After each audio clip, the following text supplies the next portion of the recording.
Hello everybody and welcome back to another video. Today we're going to be checking out the most rational Marines in 40k by Mr. Bones. 40k, not this video, but this channel I believe was recommended to me by Papa Pyth.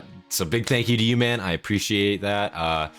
I was basically just interested in the Raptor chapter of Space Marines after watching that last animation. I really like the tactics they use, their camouflage patterns, the fact that they're willing to retreat and favor an ambush, rely on their section elements more, I guess, rather than just like die in battle for like no reason, you know what I mean? They'll actually beat a Hastati so that they can lure enemies into a kill zone for their other teams. Like, that makes sense, you know what I'm saying? I like their use of actual tactics that I saw in that animation. That really was interesting to me. So I figure, man, I kind of want to learn a little bit more about these guys. Not to do another, like, kind of mini deep dive on another topic, but I think it would be really interesting. I really, I kind of vibe with them a lot. Also, their armor scheme, the fact that they have, like, those different elements within their Space Marine squad or section. I keep calling it a section. I'm a Canadian. I apologize. Their squad. You have obviously that more marksman role with the cowl on. Like, he looked fucking sweet. And then you obviously have different roles, much like you would in any other Space Marine chapter. But I don't know. They look like commandos. Like each fucking one of them looks like their own commando. And it's super fucking cool to me. Even he took his mask off at the end and he had like his face painted. That looks fucking, that's so cool to me. Like, that's straight up like, 80s action movie, like Arnold Schwarzenegger vibes, you know what I'm saying? It's fucking cool to me, in a sense, but like, because it reminded me of Predator in a sense. Like, even the jungle, obviously the Dark Elder are, not predators by any means, but they're kind of similar in a sense, a little bit, the way they kind of operate almost. Ambush tactics, obviously, even melee weapons, you see them close in and they're instantly able to kill an enemy with a melee weapon. So they actually do kind of have a few similarities there. It's interesting to think about. But either way, guys, big shout out to our members, the Hastati and the Triarii out there, Paralyzed, Tortoise. I appreciate you guys as always. Big shout out to you guys. And yeah, guys, I'm really excited to learn more about the Raptors. So, and again, I didn't even catch on to the fact that that's what the chapter was called until afterwards. I was like, oh, that's actually like the chapter is called Raptors. You know what I mean? That makes sense. I just didn't connect that was their name. So yeah, I've been really interested in them since yesterday, I guess. So I've been thinking about them quite a bit. So let's get right into this video, guys. I'm excited. Hi, I'm Arthur, and this is part 19 in a 20-part series I am doing covering second founding successor chapters of Space Marines in the Order of the Legions. Do you need to have seen the other parts to understand this one? No, but it would make me happy. Part 19 means we're going to be covering the Raven Guard successors, and I find Raven Guard successors are really weird. Not in the same way that Ultramarine successors are weird, where the Primogenitor chapter is incredibly basic and the successors are just goofy, but I guess that's kind of the point. The Ultramarines are a chapter defined by their balance in all traits without having anything overstep and be considered a specialism. So when you have a chapter like the Raven Guard that has a very obvious specialization, you do start to see some of the weirder shit kind of in the pipeline. So not to pause quick, but I am going to be writing stuff down. This is an informative video, obviously, and my memory is not the best, so to retain that information, I'll be writing stuff down. Raven Guard, too. The fact that they're a Raven Guard, that kind of tripped me up a little bit. Kind of like finding out more about them initially, because I was like, fuck, Raptor, But then to find out that they're actually, again, part of the Raven Guard, I guess, or a successor chapter from the Raven Guard, I should say. That's really interesting to learn, because you don't really... I guess they are like a specialized troop, right? And that's what Raven Guard in a sense were. Obviously they got their jetpacks on there. I'm pretty sure that's just what they're called, just a jetpack. I know only a few chapters or legions really had access, or at least utilized those to their full extent. So it's really cool to see that on them, I'm looking into actually maybe I shouldn't say this because now it's gonna be beans are gonna be spilled, but I'm actually looking into getting a couple miniatures, and I'm deciding on what I want to get first, and how big of a project I want to take on. Again, I'm very new to painting, so I'm looking, at these different chapters a lot, and I'm kind of deciding, you know what I'm saying? That's another little bean spill for you guys right there. But let's get back into this video. Some of the weirder shit kind of come down the pipeline. Am I making sense? Okay, so you can take the Ultramarines. They themselves are pretty basic, like I said. So their successor chapters have the opportunity to specialize in anything, and that's usually what defines each individual chapter, except for the Genesis chapter. You want to be better at melee? There is an Ultramarine successor for that. You want to be better at small group tactics and sustained assaults? There is a chapter for that. You want to be better at marksmanship? There's a chapter for that. But with the Raven Guard, there is that initial template for more or less all successors to follow, which is being stealthy, liking jump packs, and having a bit of a bird motif. Right, which yeah. kind of leads you to think... And so, sorry to pause again, but yeah, that's what I looked up, because obviously we learned a little bit more about each Space Marine chapter. What was it, in Bricky's video, I believe it was. And obviously that was a while ago, and there's so much information we've taken in since then. I forgot that the Raven Guard specifically, up until, I looked more into it again recently. They're like a stealthy, they're a stealth Space Marine, and just the idea of that is so strange, in a sense. But it does make sense, you know what I'm saying?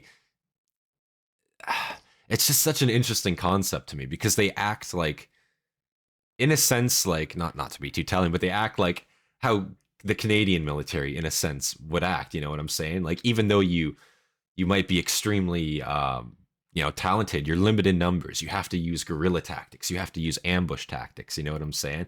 You have to think outside the box and attack in unorthodox methods, you know what I'm saying? And I think I find that very, very interesting about Raven Guard and the successors of Raven Guard specifically. The liking jump packs and having a bit of a bird motif, which kind of leads you to think they have a very similar issue to that of the Blood Angels, where every chapter is a vampire, every chapter is melee focus, and every chapter is just mostly red. With the Raven Guard, oddly enough, no. They are uncomfortably diverse in their representation of the traits of their original legion. So with that in mind, the Raptors, a chapter that is dictated by tragedy, the complete humbling of the Space Marine chapter as a whole, and being the most reasonable set of Marines to ever exist. On the list, and that's, I think about a lot. That's interesting. Paint schemes, and specifically paint scheme changes, are kind of high on that list. It kind of goes to show what I got going on in the room.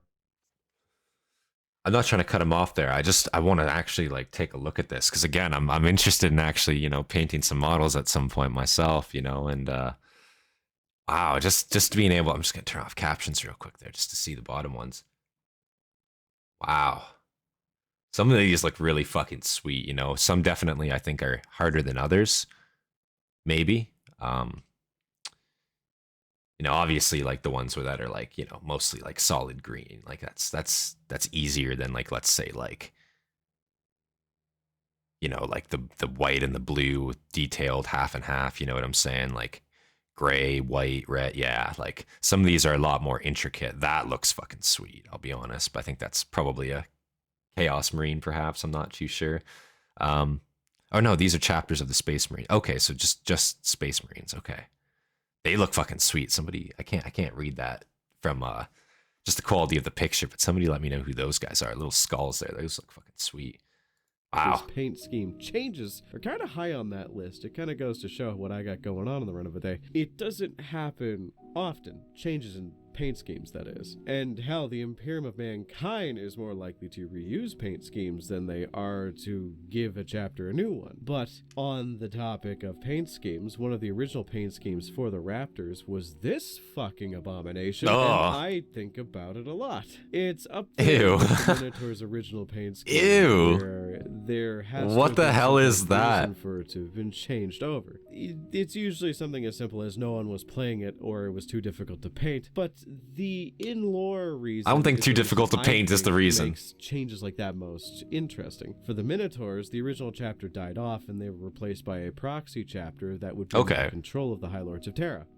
allegedly. But Right. it's less cut and dry. That's awesome. The original paint scheme were supposed to be flashy, so they stood out on the tabletop. If you were to go back to the 80s and 90s of Warhammer, they were all about bright color schemes. Even the Black Templars had a bunch of incredibly bold reds and whites in their scheme. They still look sick, though. So that they kind of stood out a bit more. So, what is my theory as to the change? Well, for one, the Raptors paint scheme is kind of lame. It doesn't look really that fun to paint, and it looks kind of gaudy and not in a good way. The color's classic, yeah. so they changed it over. It doesn't look appealing. The in-lore reason to the change itself, well, this is a good place to start for the chapter history of the Raptors. You find out that they are a Raven Guard successor that has been forced to endure tragedy after tragedy. Their history is underlined by the fact that they have experienced numerous near extinctions. Several times has the chapter been brought to the brink of extinction, and just as such, they have been brought back. Most times, from what I've read, is from Chaos, and I think Abaddon and a Black Crusade at one point did something like that. But there has been times where they dealt with Xenos, and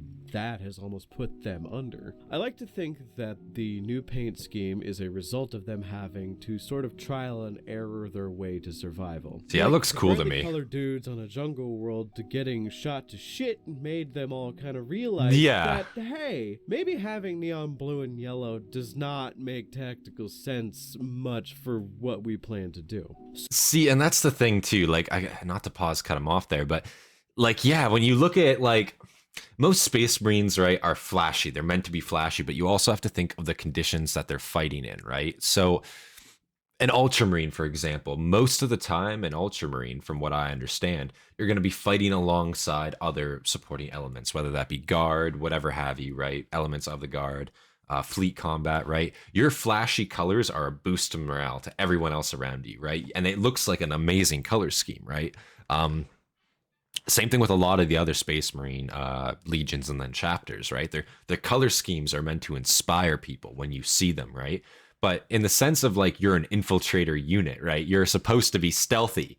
You know, you're supposed to be you're acting alone. You're not going to be what's the word? Largely supported by elements, or if you are, they're also smart enough to know that like the tactical situation does not demand that you wear bright fucking neon blue. You know what I'm saying? Like, I think that's a very interesting concept that they actually use like a realistic camo pattern. Like, yeah, we're going to wear dark greens. We're going to wear browns. You know what I'm saying? We're going to use some shades of blacks in there, you know? We're going to paint our faces. So even if like I'm taking my helmet off, you know, I'm still maintaining some kind of camo element, because obviously, like, you have to remember in the world of 40K, a lot of people are working with sensors and whatnot, but also a lot of very low level units, guardsmen, what have you, are a good example, right? But a lot of low level units, they're using their eyes, you know what I'm saying? Or their ears or whatever other sensors they might have, like physical sensors they might have, right? Like biological sensors, I should say. They don't have like a fucking infrared like a Space Marine does where they can see movement, you know? So like instantly, if they can't see you, you have an advantage. And I think that's just so interesting about them, you know? Or what makes them so interesting, I should say. It made them all kind of realize that, hey, maybe having neon blue and yellow does not make tactical sense much for what we plan to do. So with them having that looks awesome. That Raven Guard thing of being put into numerous different small groupings and survive the worst circumstances imaginable, like ghillie suits, everything. Like, wow. Mindset towards the world around them and warfare as a whole. It has instilled probably the most logical pragmatism of every Marine to ever exist. I'm not joking. There is no hyperbole. These guys are the most tactically sound Space Marines in the entirety of 40K. The reason being is when you have the level of power that a Space Marine has, you can afford different strategies that might not work for someone who isn't as armored or as physically strong. So that makes sense. A Ultramarine can be bright blue and run face first into a gun line, because that will end up with the gun line being killed. The armor will soak up the majority of the damage, and if it doesn't, your Space Marine physiology will carry you through that. So okay, that makes a lot of sense. they employ traditional military tactics that Space Marines wouldn't need to employ, and it's only amplified by their ability to be rational, pragmatic, and the fact that they're fucking Space Marines. So my theory is that eventually the blue and yellow is found out to be not so great for their survive. So what they did is make their armor a camo style green. Not just that, but they realize that melee is a fucking idiotic thing to engage with when you're dealing with this. So, and obviously I can understand melee on, again, low level troops, but at the end of the day, if you have munitions and you have the ability to shoot a gun and not even get close to an enemy, no sense does it make to engage with a chainsword. I'm sorry for all you chainsword lovers. It's cool. It's very fucking cool. Don't get me wrong. But logically speaking, you don't ever want to get close to your enemy, right? Like, you want to keep them as far away as you physically can and still be able to inflict damage upon them, right? And that just makes the most sense, right? Especially when you're dealing with so many melee-based Xenos out there. For example, orcs, right? Orcs obviously use a lot of range weapons too, but orcs en masse will just fucking charge you, right? You want to keep them at distance. You do not want to rush into the fucking hordes of orcs because you're going to get enveloped, right? You will be surrounded and killed no matter how many you kill. You can't usually kill all the orcs. That's the problem, for example, right? Tyranids, I think, is the same thing. Although I don't know a lot about Tyranids. I believe they have some ranged units. I'm not entirely certain. I know their ships are just essentially like living organisms, which is fucking a very interesting concept. But yeah, like I'm assuming they must shoot something out of them. I don't know what it would be, right? I haven't looked into the Tyranids much, but wow. I really like the logical thinking behind this chapter, you know, specifically. I think I vibe with it very hard, you know? A fucking idiotic thing to engage with when you're dealing with this. Yes, so, like why would you close into to combat with that? Ranged recon and extermination style shit. Honestly, they don't enjoy melee, but they do understand its importance for some encounters. And that's fair. That's the fun part about them. The key element to the Raptors is their ability to adapt and overcome any situation. If they are fighting incredibly fast melee combatants where range would not work as well for them, well, they are going to try to lock them down, single them out, and kill them in the most efficient way possible. If that means chain swords, then go for it. That makes sense. Sometimes they do like melee.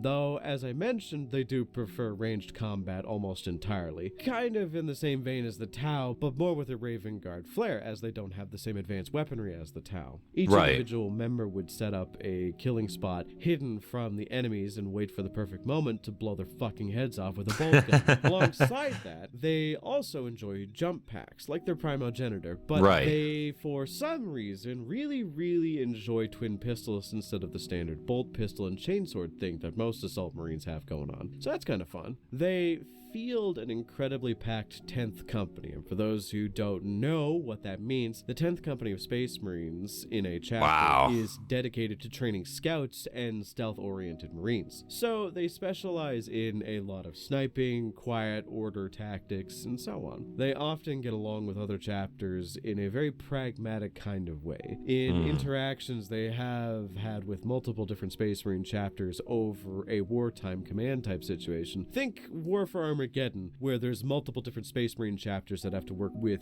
each other in conjunction. They will often vie for their own control over the situation, putting their figureheads, such as captains, chapter masters, and so on, in a command role. But if they get superseded by another Space Marine leader, even if they view that person as having a flawed sense of command, they will not take it personally in the slightest, and they will be incredibly rational about the entire situation. They will work to the best of their abilities with the plans that the person lays down, and they will never try to undercut or go over their heads for any situation. That's again, not to pause, but that's an extremely, like, differing opinion from what we've seen with most other Space Marines. Obviously the Black Templars, right? Grimaldus, he fucking hated when he didn't get his way. You know what I'm saying? He's in charge of the fucking city's defense. You're going to fucking do what he says. Oh, you're not doing what he says? Let me personally go fucking talk to you so that I can ask you myself why you're not doing what I tell you to. Like, you know what I'm saying? Like, they do not fucking take that shit lightly. It's interesting to see that they will obviously want to be in command of the situation. Again, from what we can see, they're very logically thinking in the grand strategy sense. You know what I'm saying? And even in the tactical sense, again, they think logically. They don't think like a normal space marine. Yeah, you have armor, but it's better to never, like, again, logically speaking, right? In the real world, yes, you have an armor plate, right? Ideally, it never gets used, okay? You never want to take a bullet. Even though it might save your life, you don't ever want to get shot, okay? That's at the end of the day true. Same with getting stabbed, right? You don't ever want to get stabbed. So just the way they go about these situations, I think, man, again, I really vibe with them a lot. And the fact that they're willing to work with other chapters, if they get superseded, okay, fine. We'll do the best we can given the situation. Even if we don't agree with it, he's still our commanding officer. I respect that a lot. You know what I'm saying? I vibe with that hard. They will work to the best of their abilities with the plans that the person lays down, and they will never try to undercut or go over their heads for any situation. That's incredibly pragmatic, rational, and very good for the morale of everybody around them. Exactly. But this ties into the biggest fucking sticking point for them in the setting. Essentially, the chapters of Space Marines that know of the Raptors, they tend to formulate one of two opinions. One, the Raptors are quiet, efficient, and good at their job. Two, they are cowards, wretches, and do not adhere to any of the holy texts. Wow. Which is fair. They have a very rational idea of how to operate the Codex Astartes, which is that it is probably the best military guidebook in the entire universe. But it is only that, a guidebook. They follow it if they so choose, but other than that, fuck it, we ball. They pride themselves as independent thinkers, and because of that, there are many members of their chapter who believe that it is free will that is the best asset for a Space Marine to have. You gotta have a brain between your shoulders if you're gonna outthink the 20 metric tons of fuck you, I'm a bug that is coming your way. So that's a good point. Not to cut him off, but that's a great point. And again, not to relate back to Canadian doctrine, but it's the idea of because of how limited our numbers are, usually they try to train you at your rank for the next rank. You know what I'm saying? So that if ever the case we incur casualties, let's say a corporal could take the role of a master corporal in a sense of a section leadership, right? The idea of being a thinking soldier, they try to get this into even a private's head, that you should be a thinking soldier. You should take the initiative yourself, even if you're not told to do it. That's an extremely valid point, especially when, again, in the US military, I'm sure this is like a completely foreign concept, right? But it's also like the sense, because you have so many more assets working together, working with each other to provide necessary things for you, that you don't necessarily need to take the initiative, right? But with the Canadian military, you're usually, for the most part, like you'll operate independently, maybe within a company, but that's usually what you're getting is a company, right? A Canadian company. That's not large, you know what I'm saying? So just the idea like that, even at your lowest rank, you should be thinking about the situation, thinking about the best way to go about it, even if that's not by the official rulebook standards. Man, as long as you get your job done, that's the important thing, right? So I think that's very interesting. It's free will that is the best asset for a Space Marine to have. You gotta have a brain between your shoulders if you're gonna outthink the 20 metric tons of fuck you, I'm a bug that is coming your way. And if you don't, sorry, chappy, you die. A lot of other chapters tend to look at them as kind of shitty Space Marines because they honestly do not give a single shit about the majority of the stuff that Space Marines normally give a shit about. Like, for example, glory and honor. All they care about is getting the job done. They use methods that a lot of other Space Marine chapters would find shameful. They do it for the sake of success. So couple that with their disregard with the Codex Astartes, dislike for melee, and just general dislike of flashy ornamentation outside of standard trophies, and you have yourself the reason why chapters like the Black Templars don't really like them. Weirdly enough, in my research, it stated that the Marines of the Raptors tended to get along well with the Marines of the Red Scorpions, which is quite honestly the exact opposite of the Raptors. They are melee-loving glory hounds, which I think is neat. So, research aside, I'm going to give you my opinion on the Raptors as a whole. I adore them. I collect a lot of different Space Marines just because I like the building and painting aspects of the hobby more so than just playing. So Yeah, I will exactly. always try to get more Marines for my Raptors force at a deal. eBay, theft, divorce settlements, the standard stuff you'd get random lots of Space Marines from. So I always knew I was going to do the Raptors for this, as they are one of my favorite chapters. Now, for my perspective, I honestly think the best way to see them as a chapter is they see war and combat the way that a Space Marine should, like it's a job that they enjoy doing. The way it's often explained in See, like, lore that looks is fucking that they sweet, enjoy warfare, Like, but they do not relish in it the same way that every other Space Marine does. A grim determination is the kind of phrase that gets repeated often for them. They also have a very fun, fun isn't an appropriate word for it, but they have an interesting sort of commentary on war-based post-traumatic stress, where they have this pseudo gene seed curse that comes with the chapter itself, where as they age, they often get set into this grim mentality of fatalism, which, if you're unfamiliar with the term fatalism, it means they assume that in some circumstances, it's a foregone conclusion that they will either win or lose. And if they think that they are going to lose at the later stages of this pseudo curse, they will likely kind of give up. That, alongside the fact that apparently Corax's gene seed is so I'm reading this. This is crazy. Strong, Wow. That makes their skin get paler and paler as they age, getting so pale white that it almost glows in direct sunlight, or direct light in general. Hurts your eyes. You're like, darker and darker to become almost pitch black. So, with this grim fatalism and their pallid features, it's obviously kind of a commentary on becoming the thing you see in others. Death incarnate in this case. Because they resemble walking grim reapers with their helmets off. But fuck me, is it crazy how much they succeed in war. So if you're on the enemy side, it's honestly pretty intimidating if you ever see one with their helmets off. One last note before I close off, their chapter master, Elias Isidon, is just a fucking beast of a man. So yeah, that's the Raptors summed up to some degree, to make it kind of digestible for everyone else to kind of enjoy. They're a chapter that, due to them losing their homeworld, they have no chapter lost their homeworld. So they have to deal with things with only the modern equipment that is kind of shitty, and they are very pragmatic and rational about it. What do you guys think of the Raptors? Love them? Hate them? I want to know. So let me know in the comments as per the usual. Alongside that, remember to like and subscribe, and special thanks to my channel members for supporting me. And if you want to support me as well as gain access to additional content, then become a channel member today. Thanks again for watching, and until next time, remember, I'm in your walls. Wow. Wow, guys, that was awesome. Mr. Bones 40k, the most rational Marines in 40k. Wow. Again, guys, I just wanted to do a bit of a deep dive there on the specific chapter of the Raptors there. I thought that was extremely interesting, learning more about them. Again, I love the aspect of them, that they're a Space Marine that actually takes war seriously in a sense. Not that the others don't, but that these ones actually go about it in a logical sense. You know what I'm saying? They're not glory seekers. They're not rushing into combat first-blooded. You know what I'm saying? They will wait for the perfect moment.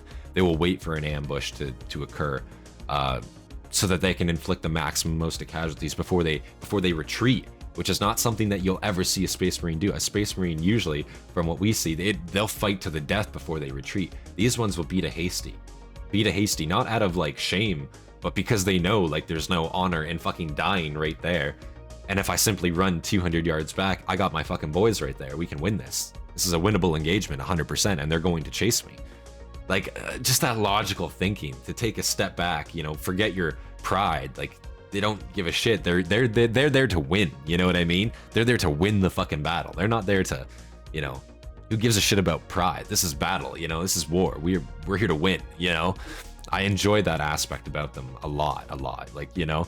And again, I'm looking to get into doing some painting soon here. So it's just, man, it's an expensive hobby, and, you know, fucking, you know, I want to make sure that I'm like picking the one that I want to try to do, you know what I'm saying? I don't know if I'll ever play like the tabletop per se. I'm just more interested in just like the painting collecting aspect of it, you know what I'm saying? Because I really like a lot of the models for Warhammer. I think they're super sweet, and I've been looking at a couple of them recently. So yeah, guys, let me know what you thought about this video. Let me know what you think about the Raptors in general. Like, what's your favorite Space Marine chapter? You know, why do you vibe with them, you know, the way you do, you know? Like what gives you, you know, what makes you want to collect them, I guess. Let me know in the comments down below. And yeah, guys, yeah.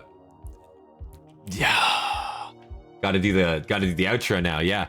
Big shout out to our members, our Hastati, our Triarii, they're Paralyzed Tortoise. Big thank you to you. Come join our Discord. Come be a part of the discussions. For a joinable link, you can click on the channel, and there should be one there that you can click. There will be a link in the description below. I just don't know if it'll be clickable. But come join the Discord. Get on the discussions. Man, it's good to see you guys there, and I love hearing your recommendations and chatting with you guys there. It's awesome to see. So yeah, come join the Discord for sure, for sure. But without any further delay, guys, leave a like, subscribe for more content from me, and leave your recommendations down in the comments below. Now, without any further delay, this has been Centurion, and I'll see you guys in the next one. Peace, guys.